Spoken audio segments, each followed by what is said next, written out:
That moment when the sun begins to fade, when the night air carries the faint scent of campfire, when a few notes underscore the nostalgia of a summer evening, when there's nowhere else you'd rather be. That's the moment you know that the best things in life aren't things. Massachusetts, take a moment. Plan your getaway at visitma.com.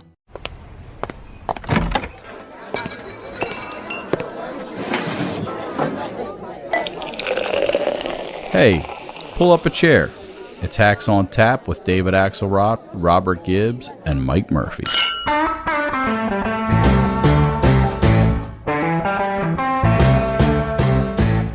And the Attorney General and the local district attorneys to interfere in our elections at a level that our country and few countries have ever seen before. They're cheating, they're crooked, they're corrupt. These criminals cannot be rewarded. They must be defeated. You have to defeat them. Have to defeat them. Because in the end, they're not coming after me. They're coming after you, and I'm just standing in their way. Here I am. I'm standing in their way, and I always will be. There you go, Mike Murphy, the first man in history to run on his own indictment. He's taken down the criminal justice system from the inside. You know, he's gone undercover here like Jimmy Trafficant. You know who sounds a little defeated to me is him. You know, I don't know. He's fighting, but I think we'll go through our weekly we'll see. Yeah, our usual Fred and Ginger routine. Yes. But as I try to correct your backwards-looking attitude on Trump, but more importantly than all of that, we have a Swiss Army knife of political insight and acumen here. This is a gentleman. Can I have a bottle opener? Well, when he worked the floor for the majority leader, his nickname was the Corkscrew. So the one and only Doug Heye is here, former RNC communications director, former indispensable House leadership staffer, back when the House Republican Conference could eat with a knife and fork. We're going to get into the Civil War that broke out with his expert knowledge and insight and all the other things political. So, Doug, welcome back. I'm changing so much of that into my Twitter bio now. Thanks so much.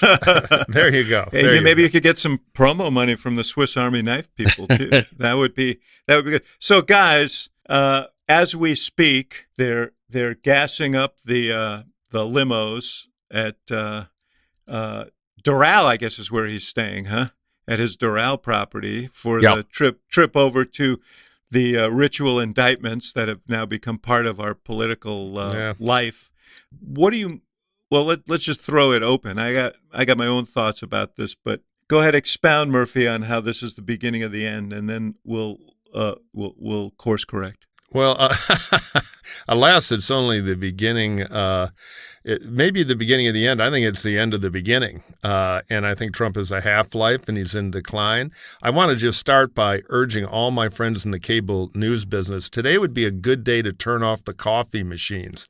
Because it's something about the breathless coverage of, there could be a bazooka hidden in that red, white, and blue minivan.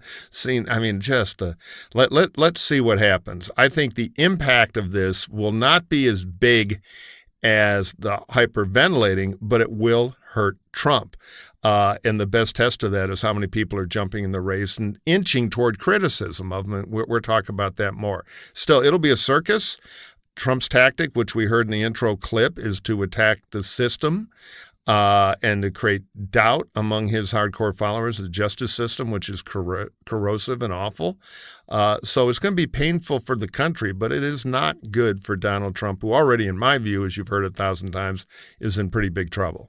Doug, let's bifurcate this discussion because, we've been through this before. In fact, if we could probably dig up tape, I don't know, of a certain Mike Murphy saying the same thing before the last indictment, but we know that I was right, but go ahead. Trump grew in his primary lead after the last indictment, doubled his lead over DeSantis. And look, I think that we can't minimize his superpower, which is to create his own narrative and sell his narrative to his base.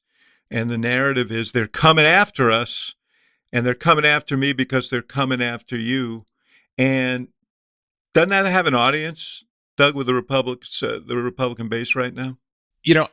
I got it wrong on Trump, and when I realized it, this is initially, it was when in the general election, and he said, Hillary Clinton, she has her signs that say, "I'm with her." Well, I'm for you. And I thought, that's actually really powerful, and that can resonate. And essentially, this is a more intense version of that. And it does resonate with his base, doesn't resonate more broadly, but we're in a political situation now where the base is the key that matters at this point. So I think we should look at things with Trump as not just a short term versus long term, but an immediate term, then a short term, then a long term. In the immediate term, this does shore up some support for Trump. And it goes to two things. One, that message that he delivers, that the base responds to, not the whole party, but a big part of it, and an intensity there.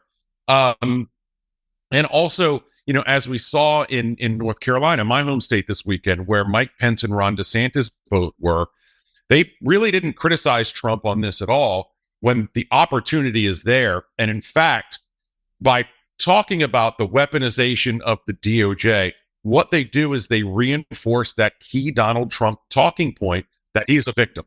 They're essentially agreeing with him at this point, even if, yes, they're getting into the race because they see some vulnerabilities. The initial response is to shore up Donald Trump. And that's what most of the Republican candidates are doing. We're seeing some cracks around the edges. We didn't see anything different on this in the first indictment, where I think most people would tell you, even Democrats at least, that, yeah, this might be political, or this isn't the indictment we want to go first, which is its own bizarre statement. So we're seeing some cracks, but not much. And if there's another one, maybe we'll see more cracks. But this is, again, an immediate term, short term, long term issue. So, Doug, fair to say you think this is a net plus for Trump in winning the Republican nomination? If in the overused phrase, if the election were held today, which it is not, yes.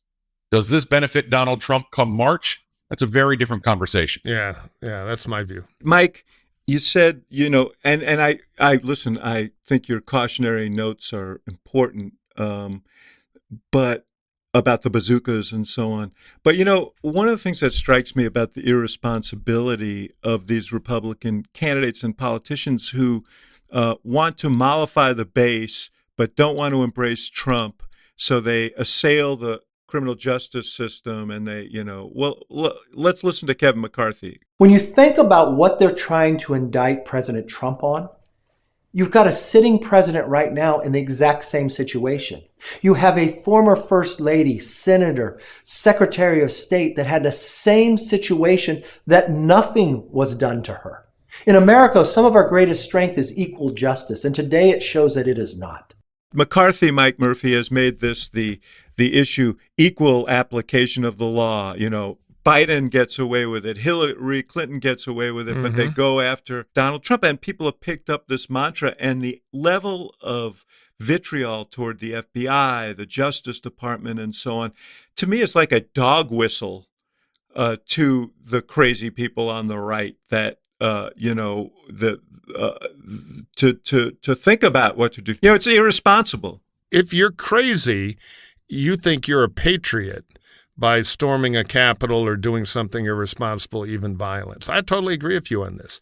And McCarthy, who's always the rubber man, he had a brief moment of glory with the debt ceiling deal, is feeling pressed in his caucus. So I'm sure in the cynical business he's in, at least from his point of view, cynical, he's like, well, got to go out and roll out some red meat bullshit to the troops because I'm so vulnerable. But the cynicism of it, playing with these institutions, that's what troubles me the most. It's the dog whistle factor. Yeah. And, it's my old thing about when we have the Michigan-Ohio football game, we don't burn down the stadium and butcher the other side at the end of it. Usually, we'd like to preserve football. Well, they're always playing, so those Ohio bastards, they're capable of anything. But they're almost as bad as Bulls fans. But putting all this aside, they are playing with fire. And you see it in the coarse attitudes that come up in polling now about partisan voters on one side or the other saying everything's fixed and corrupt. If I can inject some, just raw politics into this, if the Department of Justice and the FBI are weaponized against Donald Trump or you or whatever it may be, how do you campaign against Democrats on defund the police next year? It makes it a lot harder for congressional Republicans, especially like in those Republicans in the 18 districts that Joe Biden carried that would need that kind of an issue. So that's partially taken away. My guess is they'll say that Joe Biden doesn't control these local police forces who are trying to protect people. He's Here's the thing that I find interesting about here's what I find kind of remarkable about DeSantis is this is a guy who's basically weaponized every element of his government against his political enemies for his political agenda. Like he's a self-loathing autocrat, right? Because he's all against this when he accuses Biden of it, but says, I'm going to be a new and better version of Trump. I'll do these things better. I will use the tools of government. I will make the Justice Department heal. I will make the FBI heal. All of this to me, is a echo of Trumpism, which is there are no rules, there are no laws, there are no norms, institutions are corrupt, everything is rigged. These are, this is Putinism, honestly. Well, I don't know if I'd go that far, but I accept the central argument you're making that the culture war faction of the primary, where you can sell some tickets, which is where DeSantis is playing with fire. Absolutely. Yeah. But, and let me just say read the indictment is what I say to people. Yeah, they create this smokescreen of, the government's tilted against Trump and everything. Look, hell, the government has had a heavy hand on the piano keys for politics for a long time. Nixon, Bobby Kennedy. Let's just say he didn't wake up every day thinking, how can I use the Justice Department to future a political agenda? Hell, he taped more people than Nixon. So, yeah, I get it. But the fundamental thing is this is not a murky indictment. This is really, really simple. Well, listen to let's listen to Bill Barr. Bill Barr, yeah, exactly, pretty clear on this. Let's listen to him. But I do think that even half what Andy McCarthy said, which is if even half of it is true, then he's toast. I mean, it's a very detailed indictment, and it's very, very damning. And this idea of presenting Trump as a victim here, a victim of a witch hunt, is ridiculous. So, guys, I mean, that indictment was brutal.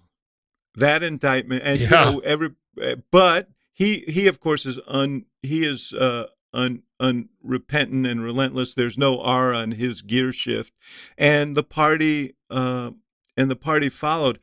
Well, let me interrupt for a sec, David. I'm not sure. I know what you're saying.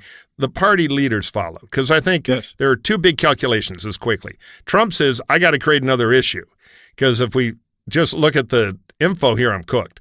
I did it. I know I did it. The party is making the calculation, many of whom privately are party leaders want him gone. This is not the swamp to fight Trump on. It's to his advantage to debate with him the details of this. Better to let the acid burn and play for time. Now, that might be the wrong calculation. It's certainly not the patriotic calculation, but that's what's driving them. And, we'll see. I think in the end, only thing that'll stick is more Trump fatigue, but we'll see. 76% of voters in a CBS poll taken after the indictment said that they thought it was politically motivated. And the more people said they were more likely to vote for it, Republicans said they were more likely to vote for him than said they were less likely to vote for him after that. But what happens, you guys, if this thing goes to trial? Right. Well, I think first that's part of what I was trying to describe as the immediate term, short term, long term. This is the immediate term, that there is a headline, it's anti-Trump, and the Republican base is so conditioned to charges against Donald Trump. Some are true, some are false. All of them outlandish, that they just rally immediately behind him. As this continues, that's where the fatigue may wear down on Trump. But also, I think there's an irony here. We know that Donald Trump has, in the past 5, 6, 7 years, employed more lawyers than a Fortune 500 company. And why this indictment happened is because he fired more, but of course, is he fundamentally didn't listen to them. They said, just give the documents back, and he wouldn't do it. So worse than that, he obstructed. Right. He tried to work around his own lawyers, told him to lie. It's the obstruction of justice case is equally strong. The life lesson here is listen to your lawyers. When they tell you to do something, that's what you do. He's never done that. This thing reflects a lifetime of chicanery. I mean, he does not believe in rules, laws, norms, or institutions. He thinks they're for suckers. He thinks they're for suckers. Yeah, no, totally. Look, he's nuts. He's crazy.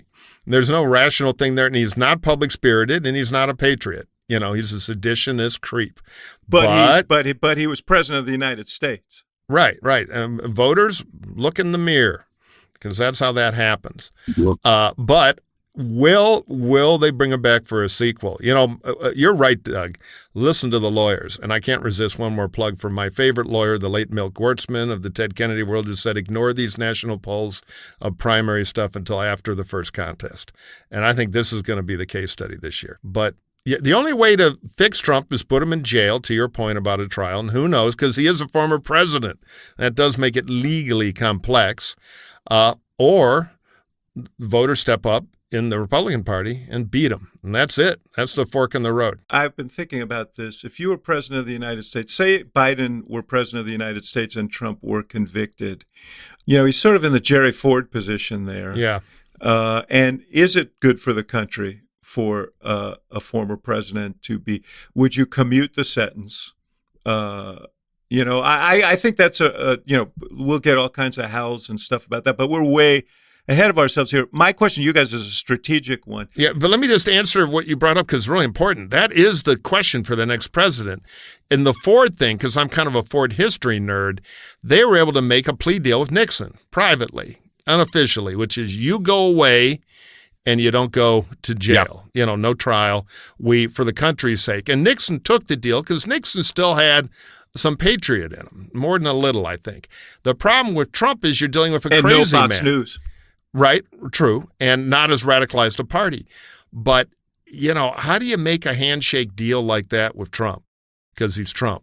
It's Charlie Manson. Well, I don't think you can make it beforehand. I think you have to make it after a conviction if he is convicted. But his habit has always been to delay this, as all this stuff, to just find as many legal obstacles as possible. Prosecutor Jack Smith said that he wanted a speedy trial. They have this rocket docket history down in Florida. Trump, I gotta believe, is going to do everything he can to kick this can down the field, because his best chance of escaping conviction and certainly and everything that comes with conviction is, in his mind, to win. And his thinking is, if I can get to the nomination, maybe Biden is enfeebled or unpopular enough that I can beat him. That's what he's thinking. I think it's really hard to carry this stuff into a general. Mike, I agree with you. I'm not saying Trump's going to be the next president. He could. I'm just saying I'm not sure in the nominating process that this is going to be the thing that stops him. I think in a general election, I think he's in deep trouble. It's funny. I remain dubious he'll be nominated, but I'm becoming more fearful if he is nominated, he can win a general election because of Biden's numbers. But yeah, the CW is he can't win a general, and there are a lot of reasons. I'm not saying he can. I'm saying I think this makes it harder. That's all. But a lot of this also is not up to Donald Trump. Whatever Donald Trump did at Mar-a-Lago or in Georgia or in New York has already been done. And we know what Trump's attitude and words are going to be. So this is up to the people who decided, I'm going to run for president against Donald Trump. And they have to come to Ric Flair, the patron saint of North Carolina, said, to be the man, you've got to beat the man. And so the Republican nomination does not go around Donald Trump. You have to go through him. And if your statements only start to show cracks or anything like that, or you agree that Trump is somehow the victim or being persecuted, maybe he did something wrong, but you're not taking him on and you're allowing Trump. No, I agree with you. But notice there's time to evolve, slower than I'd like. Like Nikki Haley, the ultimate weather vane, took her first little tilt. Let's listen a little bit. There's plenty of Nikki sophism here, but this is a move for her, which is a barometer. The second thing can also be true. If this indictment is true, if what it says is actually the case, President Trump was incredibly reckless with our national security. More than that, I'm a military spouse. My husband's about to deploy this weekend. This puts all of our military men and women in danger if you are going to talk about what our military is capable of or how we would go about invading or doing something with one of our enemies. And if that's the case, it's reckless, it's frustrating, and it causes problems. And, we're looking now, this is the second indictment. We're looking at possibly a third indictment coming in with Georgia. My concern is not so much about how this, plays out and what we do with it. My concern is about the direction of the country.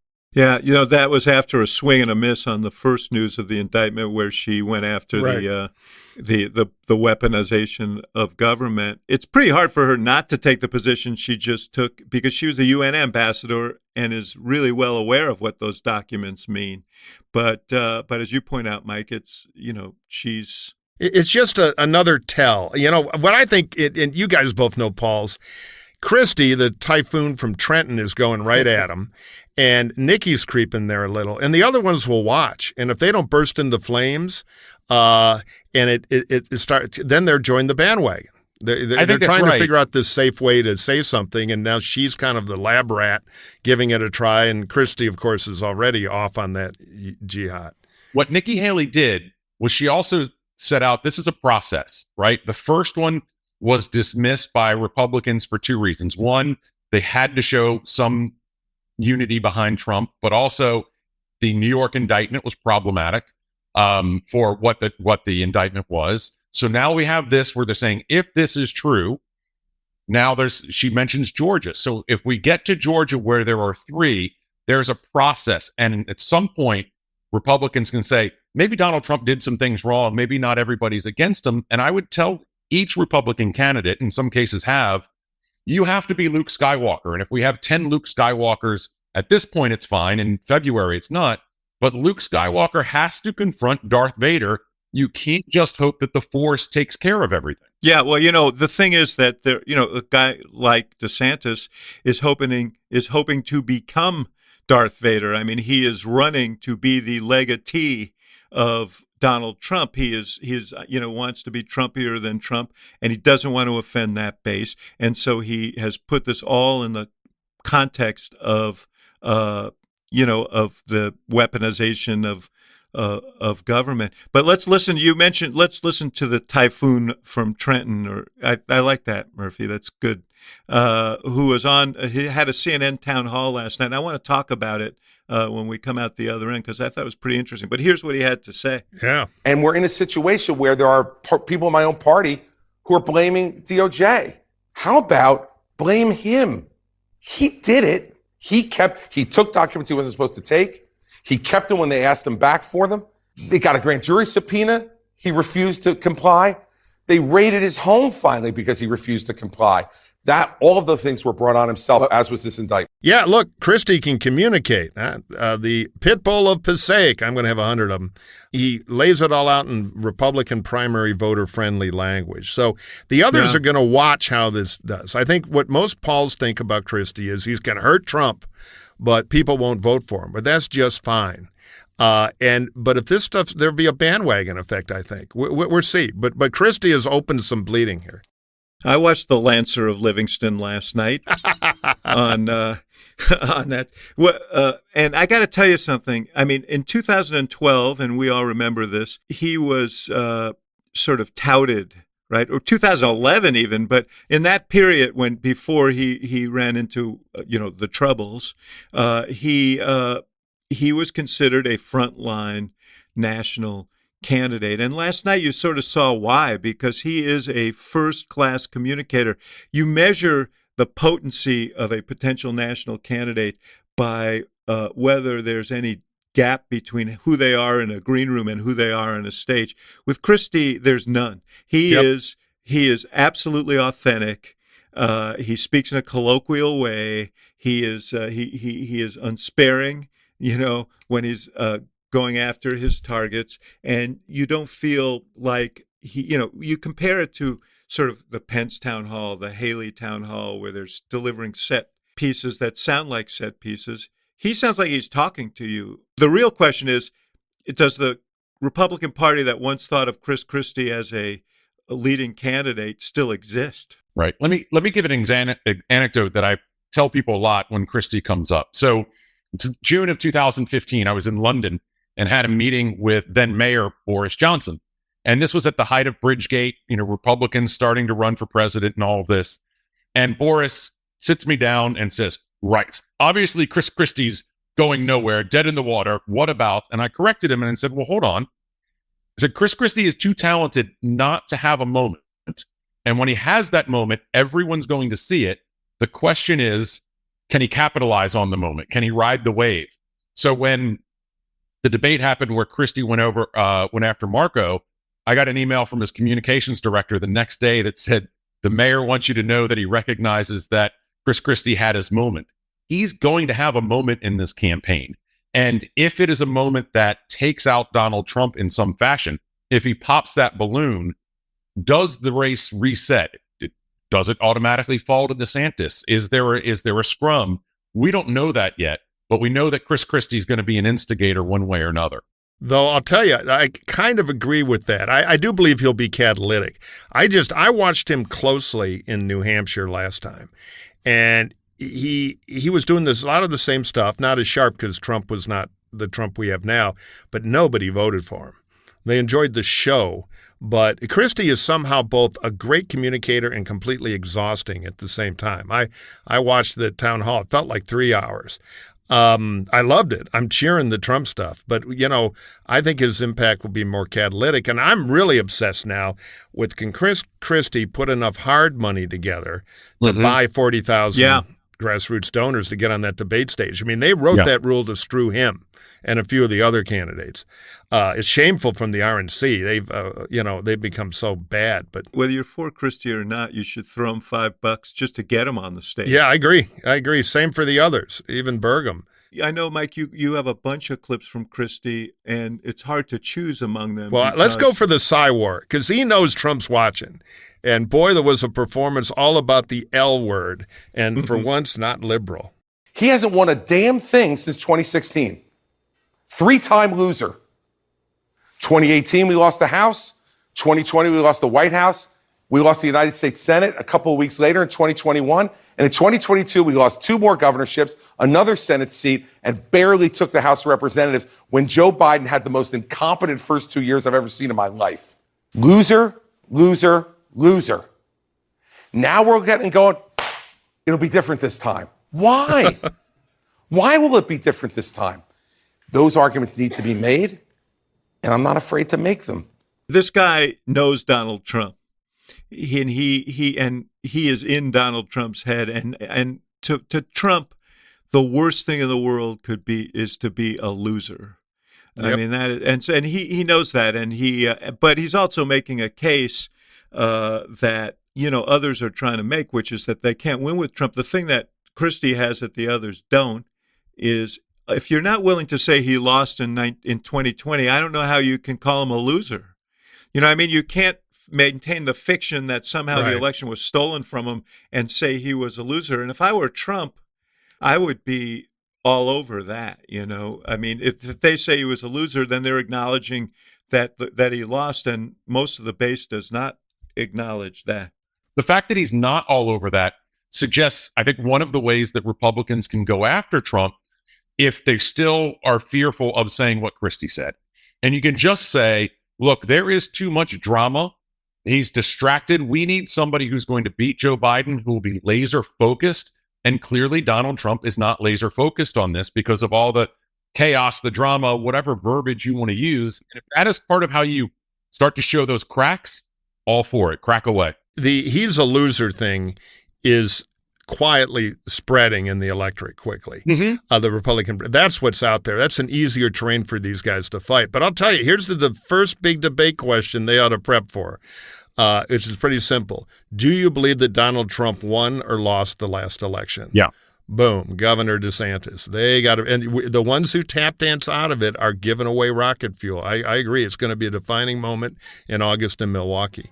If Trump is there. Okay, then let's take a break right here, and we'll be right back.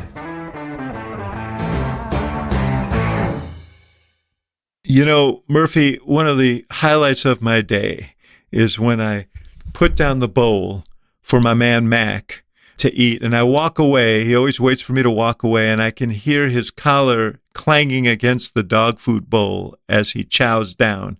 And I get such a warm feeling, especially when I'm giving him great food to eat. And you know what I'm talking about. I do. Nom nom, or in dog language, arf arf. It is excellent, fresh dog food delivered to you with every portion personalized to your dog's needs, because dogs are different. Young dogs, medium-aged dogs, older dogs. We have a young dog and an old dog, Daisy and Dolly, and they need very different meals. Nom Nom knows that. That's why they make it with real food you can see and recognize without any additives or fillers that contribute to bloating and low energy. That's the old dog food trick. Fill it full of bloating stuff, not actual food. Yeah, that's because Nom Nom uses the latest science and insights to make real good food for dogs. Their nutrient-packed recipes are crafted by board-certified veterinary nutritionists, made fresh and shipped free, that's free, Murphy, to your door. Nom Nom's already delivered over 40 million meals to good dogs like yours, inspiring millions of clean bowls and, just as important, tail wags. Yeah, I know my dog's job is to wake up at 3 a.m. and bark out the window at cars passing that it suspects. My job and my wife's job, our family's job, is to feed the dog good food. That's on us, and Nom Nom helps you do that. It also has a money-back guarantee. If your dog's tail isn't wagging within 30 days, Nom Nom will refund your first order. No fillers, no nonsense. Just Nom Nom. So go right now for 50% off your no-risk 2-week trial at trynom.com/hacks. That's spelled trynom, NOM.com/hacks for 50% off. Wow, I can sink my teeth into that. Trynom.com/hacks.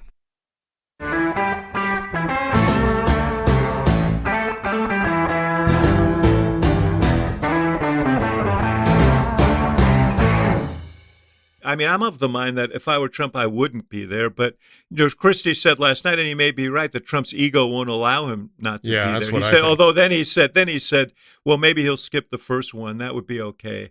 I think that if he skips the debate, they'll all beat up on him for a while, and then they'll turn on DeSantis, which is just fine with him, I'm sure. You know, Donald Trump skipped a debate in Iowa in 2016, and we thought, well, that's the end of this, or 2015, and it didn't hurt him at all. So what he's learned from this is that he doesn't need to do this. And especially given the dynamics right now, if I were advising him, I'd say stay away.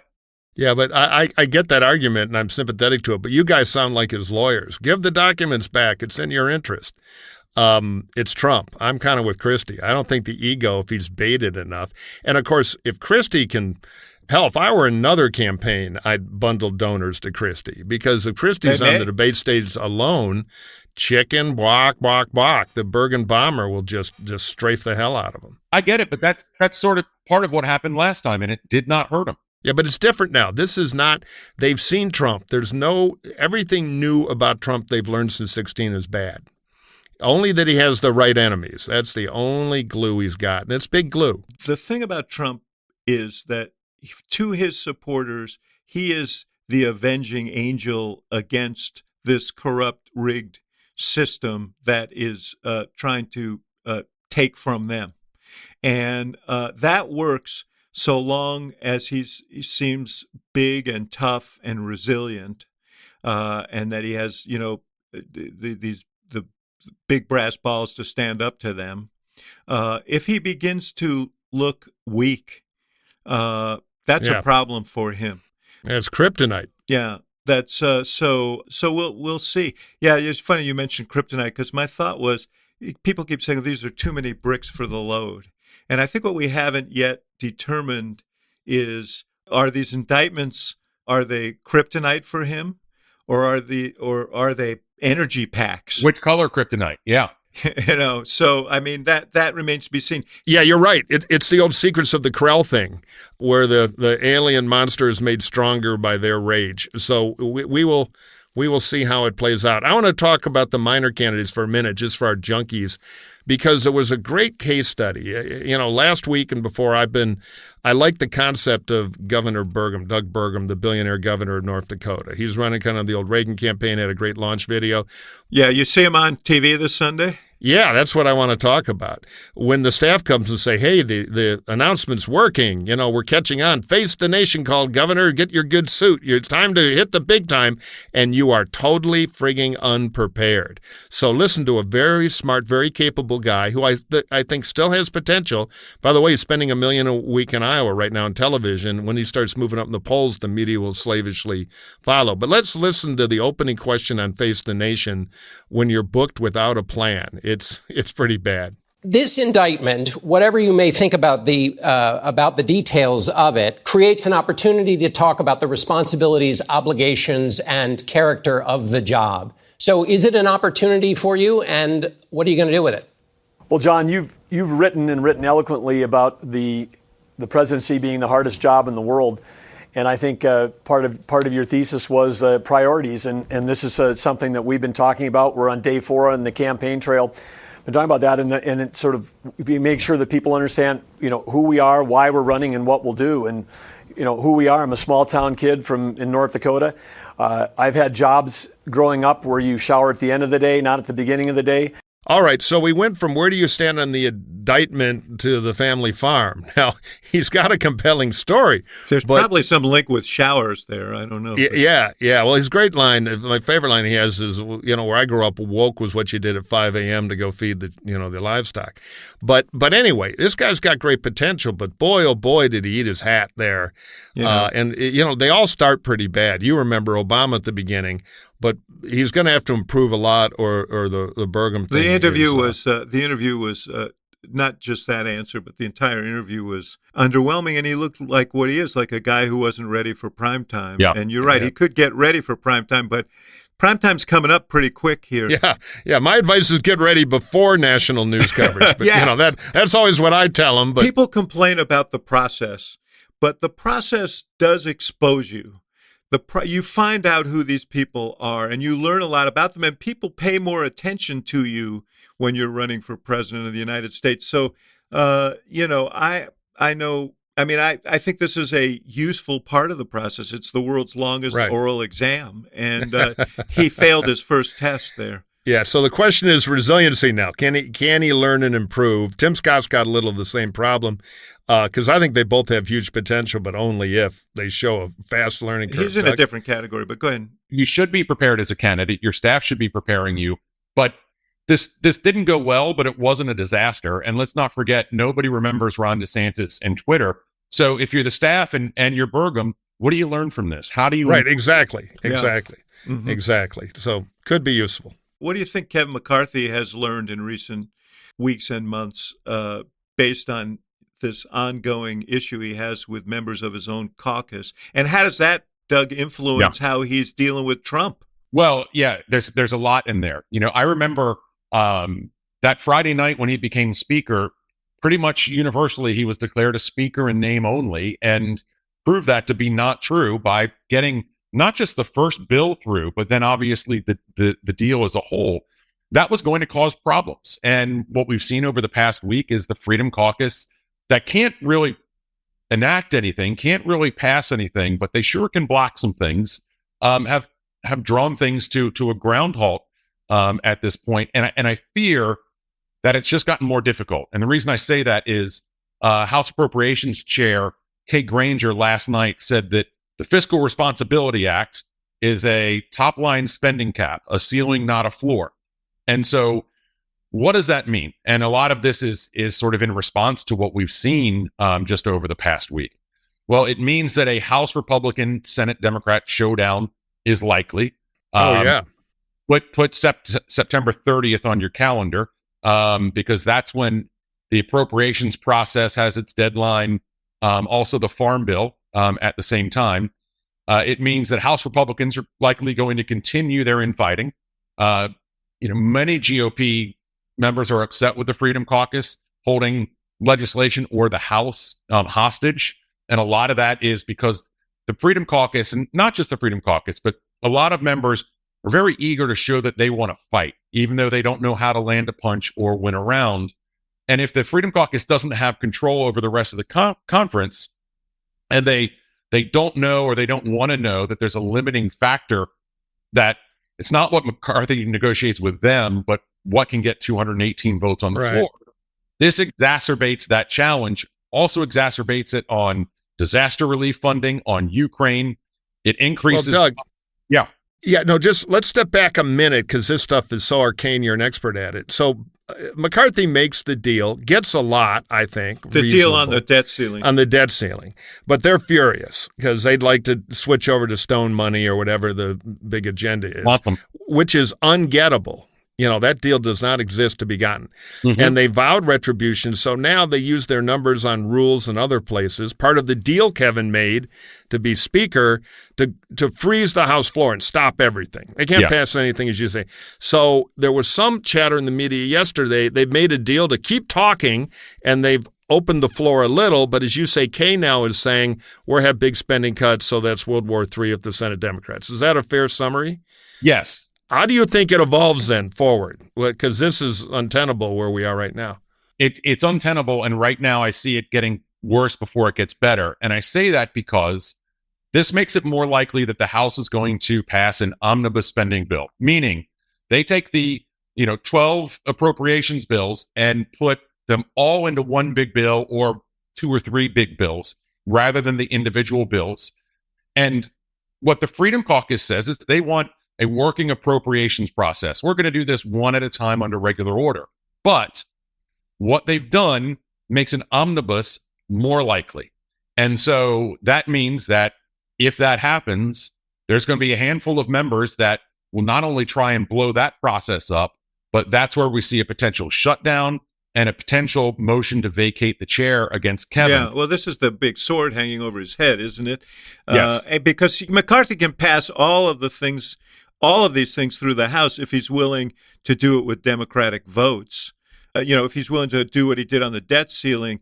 But every time he does that, doesn't it hasten the day when one of those guys makes a motion to vacate the chair and take his job away? Yes, but here's in the way that Kramer was wearing the very pants that he was trying to return, that the Freedom Caucus enacts that all of this is by pushing for only appropriations bills, but moving the goalpost only the 12 individual appropriations bills, but continuing to move the goalposts. It makes the omnibus that they say that they don't want more likely to happen. Because it's very hard to stop. Everybody has something in an omnibus they want. Exactly. So, and then the Freedom Caucus says, we're going to blow up the world so Congressman Bag of Donuts, you don't get your grain elevator repainting act for Kansas or your whatever. That would bolster Kevin's position, I think, to have a caucus fight over staying speaker. Because it's close, but... Yes, but a motion to vacate is obviously a very dangerous thing. It's also a nuclear bomb. It's not like Chuck Schumer or Mitch McConnell's position, but the Freedom Caucus will have made this more possible by saying that this is the last thing that they... Let's just back up a second because we're Hacks on Tap, and so we got to ask the hackish questions. My question is, it struck me that McCarthy has to cleave himself to Trump here, in part because of Trump's relationship with those Freedom Caucus members. Why did Kevin McCarthy, after denouncing Trump after January 6th, go down to Mar-a-Lago? Because he needed Trump. He needed Trump to cooperate on some House races, but he needed Trump generally to hold his group together. If he had walked away from Trump, what would Marjorie Taylor Greene and Jordan and those people who he counts on, where would that have left them? They're out there on the point for Trump. Right. Yeah, but he might have lost them unreversibly now. I get your point totally. Trump would be a lifesaver, but I don't know if Trump could be a lifesaver now. Doug, what do you think? Well, he hasn't lost the Marjorie Taylor Greenes and who's a very interesting person to watch in these kind of machinations between the Freedom Caucus and leadership, or a Jim Jordan. They're still with Kevin. And Kevin, and I think it's one of the things people underrated about him when he won because he works his members extremely well. Yes, there's a very small margin of error, but Kevin works the members very well, and they like him, and he listens to them. That being very important. But if we go through this kind of chaos, it does make Trump even more important here, because we know that Donald Trump has no problem throwing an anchor on anyone. And that's the last thing that anybody in Republican leadership needs. Yeah, that was my first reaction when I saw the his very fast video out there on these indictments, and when I've heard his subsequent comments. Anecdotally, in the what's not important is important, Bruce Springsteen is playing Washington on September 29th. And I'm on 4 separate text chains of Capitol Hill reporters and staff that are all cursing this date because it may mean that they miss a concert that's 1 mile away from the Capitol. And I don't think at this point those fears are exaggerated, because we're looking at September 30 deadlines. And people could be in the Capitol on that Friday night at 8 o'clock, 10 o'clock, 3 in the morning the next day, and so on. Well, he's playing Wrigley Field in August, so all you folks in Washington, if you want to just take a insurance policy out, might want to Toulon out to the great Midwest. We're not going to have any shutdowns that day. See a great concert and vote. Boom. Okay, let's take a break right here for a word from our sponsor, and we'll be right back. So, Axe, I could never shake the memory the day after St. Patrick's Day when I woke up, passed out in the cell of a jail cell, wearing only my funny green hat, and I had a headache that would stop an elephant. I saw that. I think was that in Andy and Mayberry?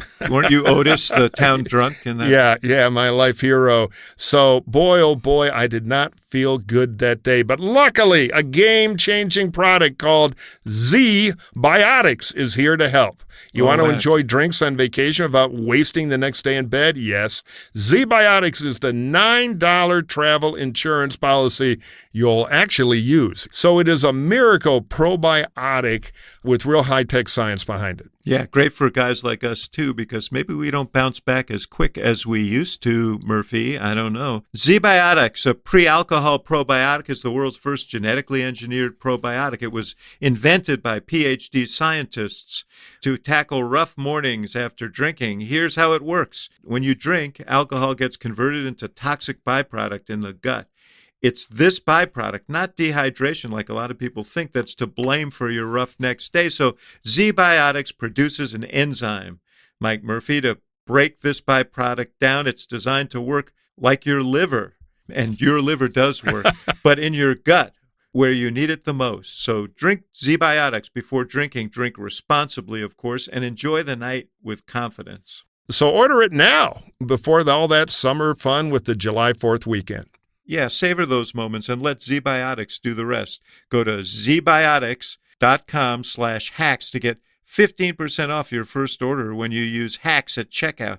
That's Z-Biotics, ZBIOTICS.com/hacks. Z-Biotics is backed with a 100% money-back guarantee, so if you're unsatisfied for any reason, they'll refund your money, no questions asked. So, hackaroos, remember to head to zbiotics.com/hacks and use the code HACKS at checkout for 15% off. Thank you, Z-Biotics, for sponsoring this podcast.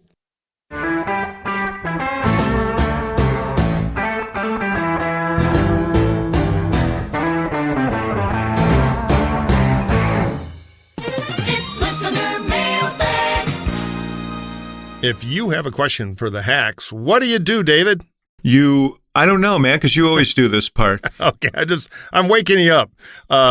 You write to hacksontap@gmail.com and you send your messages in, and then we evaluate the thousands of questions that come in. And if your question is particularly good, you may hear it right here on Hacks on Tap.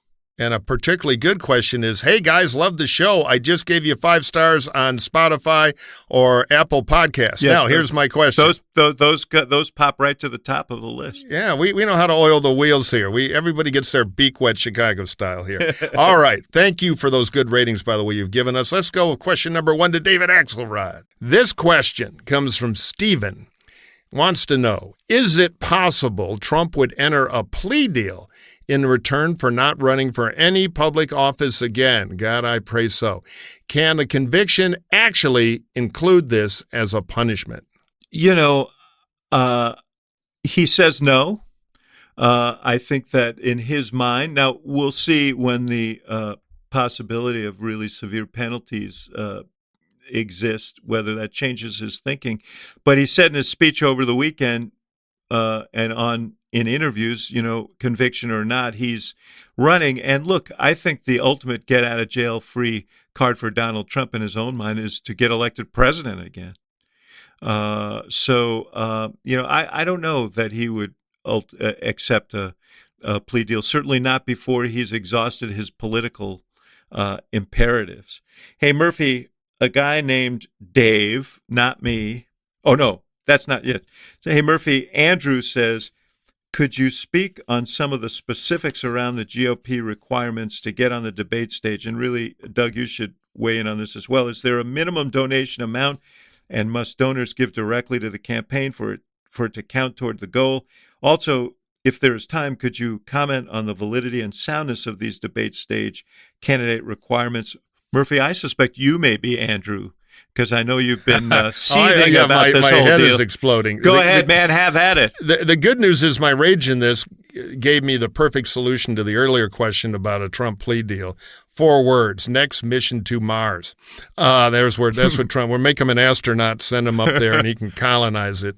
It's orange. What else would he? Yeah, the orange planet. Yeah, this thing makes my head explode. So the RNC, a once great institution, has decided, hey, job 1, let's fix the debates. We're the free market party. We love the free market. So let's go to Soviet-style control economics and try to rig who can actually offer the voters a choice. So under Rent Arana McDaniel, formerly Romney, but that became politically unviable, so reverted her name. The RNC has said you got to have 40,000 40,000 donors. You have to be there's a minimum polling threshold. I don't know. 1%. Do you know what it is? Yeah. Well, that margin of error, polls, you're going to be something. And the donors have to be from a variety of states so you can get on the debate. That's basically an RNC deal for Trump and DeSantis when these early national polls are so unindicative of the future. So it's terrible. But there's one other piece, Mike. There's one other piece, which is you also have to pledge to support the nominating right. party. That's in some ways you have to. Now, they all were going to anyway. You don't go to a Red Sox fan meeting and say, yeah, I might be for the Yankees this year. But with Trump the super criminal, it has more import and makes the candidates all wiggle. So we will see what happens. There's a gold rush on now. I'm sure if you're on any Republican donor list, check your text of the candidates trying to raise money. I tried to give Burgum $50, but I couldn't get his website to take my money. Another bad sign, Governor. Need to straighten that out. So we will see who can do it. The problem is often you have to, if they want you to get donors ahead of the natural long shot timetable for donors. So you have to lose money raising small money. In other words, for every $20 donor you get, you have to spend $100, which means you need a lot of high dollar money to subsidize. The whole thing is a funhouse mere disaster. The RNC ought to be ashamed. So I get some of that. They're also, I think they're trying to react to, what happened last time. They want to avoid having 17 candidates on stage. They want to avoid having the primetime debate and the kids' table debate. And I think there's no sort of perfect way to get there. Well, let me pitch, though. Here's a simple one. You've been elected to statewide office as a Republican or a national office. Bingo. The serious people are now in. And you don't get the quality control guy in the Winnebago from Michigan. You don't get Vivek. Let's see. So by that rationale, Donald Trump would never have been allowed to debate. Well, no, but it's now. You can change him every cycle. That would be the rational crowd. If you've been elected a governor, senator, president, or vice president, you get in the debate. They can narrow it later with polling tests after a contest or something. So if you're a member of the establishment, you don't want outsiders. It's fraught with difficulty. Well, it's a forced choice of two people that even Biden can probably beat, which I don't think, let alone the free market aspect. This loyalty oath is interesting. I mean, you can sort of see the logic of it, right? You want to be the candidate of this party. You got to accept the judgment of this party, but you're going to have people on that stage who are going to essentially render Trump unfit based on all the things we've talked about, and they're going to be pretty outspoken about it. And you're going to have Trump, who's already made clear that he may not support a candidate if he doesn't like them. And they're all going to have to lie to get on that stage, and everyone's going to know it's a lie. So, or if you're Christie, you've already said that you won't. So how do you then appear at a debate where that's the venue for Christie to have his moment? He could take the Pence exemption, which is to say, well, I don't think he's going to be the nominee, so it's not a problem for me. Right. Or you tell the truth and don't get nominated, which is going to happen anyway, but you might open a hole for the others to start moving that way. What Christie ought to do is tomorrow, I bought an hour on Fox for $1 million. Me and Trump, if he's a man, he'll show up. If not, he's a big orange chicken and a crook. Bok, bok, bok. And make Trump refuse it. That's free. That's free, Christie. I'll send you $50 too to help you get to the debate. This is from Brian. Why hasn't the DNC, the Democratic National Committee, focused more energy and resources on North Carolina? North Carolina, your home state, Doug, is trending in a bluer direction, unlike Florida and South Carolina. I don't know if South Carolina was ever in a blue direction. And it has a diverse mix of suburban, rural, Black, and Latino voters, unlike much of the Rust Belt, as well as many students and veterans. Fertile ground for the left. Why aren't they investing, is what Brian wants to know. I think the South Carolina reference is that they got the first in the country primary for Democrats this time. But I have been blue in the face for 6 years, if not longer, telling people not to forget North Carolina. Blue in his face, but red in his heart. Exactly. So, well, whatever that means these days. And there are a lot of reasons for that. If you go back, and David, you know this very well, when Barack Obama won it in 2008, it was the second closest state in the country. Yes. And then the next three times it's gone red and people just assume it's a red state again. Well, when Obama lost it in 2012, it was the second closest state in the nation. When in 2020, North Carolina was the closest state that Biden lost. And then if you look at what's happening in the state, in demographic changes, in the growth of the state, very smart of the question to point out students and veterans.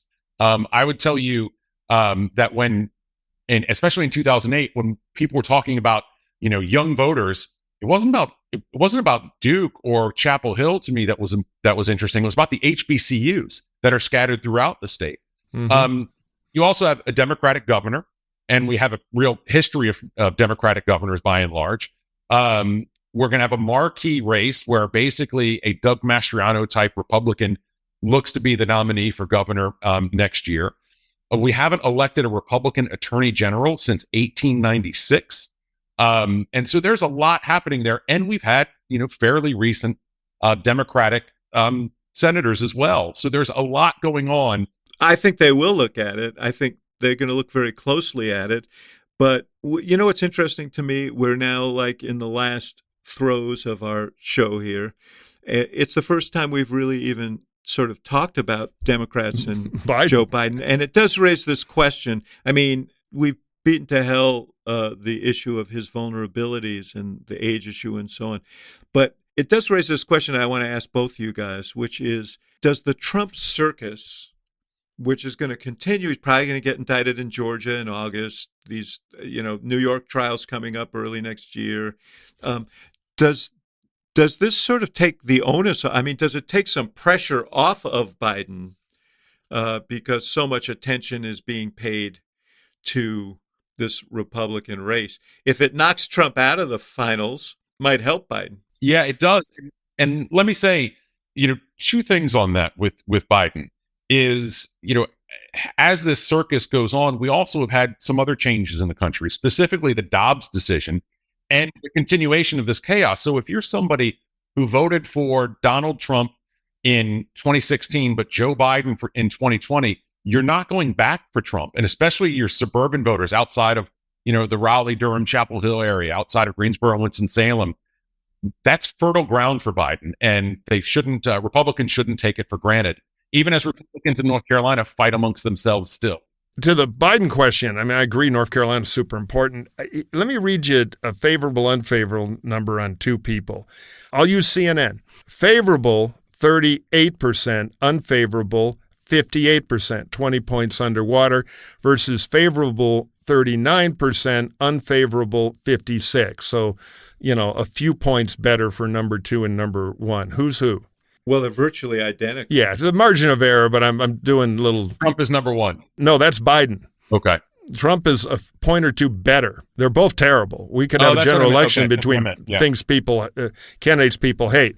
But if I were Biden, I would say it's a good news the Republican Civil War has taken all the space, but I've got to do something to fix that, or a block of cement might be able to beat me, including Donald Trump. Because, the spotlight, bad as it is, also keeps Trump big in the mindset. And if he gets a little better or he wins, the winning means something. So the good news for Biden is the economic data is starting to get better. Inflation has been going down, unemployment. Nobody believes it yet, but if they can move that needle, it'll move this needle. But if I were them, I'd think a lot less about Donald Trump and a lot more about how do we fix the numbers. The wrong track, mid to high 60s. That's really bad. Now, they got time, a lot of time, and things will happen, but there's bad mojo out there for him right now, and I think they need a very aggressive plan. You were going to say something, Doug. No, I'm good. No, you're pitching your new bumper sticker if Trump's the nominee. Tar heels against shit heels. Well, and I don't know if you guys saw, but NCGOP this weekend censured Thom Tillis, the second Republican senator in a row. Yeah, and that you're referring to the North Carolina State Party. Yeah. So, Doug, we have this cool new book club because we like books. And you can check out the books we're pitching online at hacksontap.com/book club. But tell us your book, and I've got one to pitch today, and then we'll declare victory here. I just recently finished a book called American Ramble, A Walk of Memory and Renewal by William King, who's an old Wall Street Journal reporter, ex-Wall Street Journal reporter. And basically during COVID, he walked about 330 miles from Washington to New York City, stopping in communities along the way from Valley Forge to a lot of the Pennsylvania Dutch country, learning about himself, learning about our history, and those things that bring us all together. And in times of where we have a lot of disunity, it is a heartfelt and heartwarming, uplifting book. Not what I would typically read because I'm pretty anti-uplifting, but it's a sensational book to read. I had Neil on my podcast a few weeks back. It's a wonderful book, and it really is for those who want some relief from the grinding misery of some of today's politics. It's an important reminder of what we share as Americans, and I highly recommend it. I will check it out. I've heard of it. I haven't read it. I'm going to pitch a Ross Thomas novel, the late, great writer, kind of a Donald Westlake type. It's a darkly comic novel. He wrote a lot of them. He was a political hack in his career, journalist, might have been a CIA guy. Anyway, it's called Missionary Stew. One of his best novels is very funny about a political fixer, a fundraiser, Central American politics, and almost getting killed in Africa. A lot of fun. Missionary Stew by Ross Thomas. All right, guys. We are at the end here, but we are not at the end of our conversation. And Doug, we're going to have to bring you back. Anytime. Sometime soon to help us sort out the great pageant of democracy. Murphy, great to see you, brother. Good to see you, pal. We made our own stew today, and we'll be back to make more. And we are missionaries, yes. See ya. Thank you.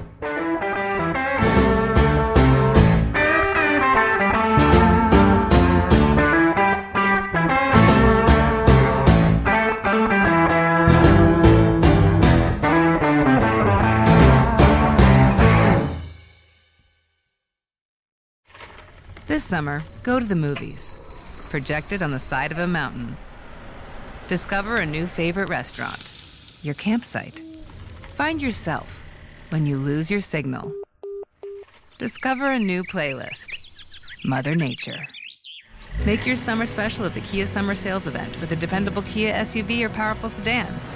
Kia, movement that inspires. Call 800-333-4KIA for details. Always drive safely. Event ends 7/5/23. It's about that time. Time to fill the grill with all your ShopRite summer favorites, like hot dogs, hamburgers, and sausages, from asparagus to zucchini, and every kind of bun under the sun. So go ahead, fill the backyard barbecuers and the long weekend lovers. Fill the hamburger hoverers and the hot dog hotshots. Fill the grill with fabulous grillable foods that are priced just right. See all our summer deals at ShopRite.com. ShopRite, check out happy.